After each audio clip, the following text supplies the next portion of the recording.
Anong ganap sa mundo ng showbiz? Pumanaw na ang The Voice Season 2 finalist na si Kokoy Baldo na tinagurian ring Bob Marley ng Pinas matapos itong maaksidente sa motor na kanyang sinasakyan. Nangyari ang naturang aksidente sa Barangay Mandalagan, Bacolod, pasado 1:00 ng umaga, December 8, 2023. Marami namang netizens ang labis na nalungkot sa pagkawala ng isa sa mga legend dito sa Pilipinas. Samantala sa Facebook post ng Kokoy Baldo official ay naglabas ng statement ang manager ni Kokoy na si Sam.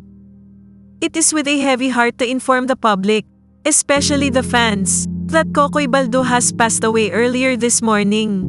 We kindly ask for privacy during this hard time in respect to his family and friends. He will be missed, loved and forever in our hearts. If there will be any updates, it will be posted here. Thank you all for your understanding. Kung nagustuhan mo ang content na ito, huwag kalimutang mag-subscribe at i-click ang share, like, at mag-comment ng inyong opinyon. And favor naman po, please don't skip the ads.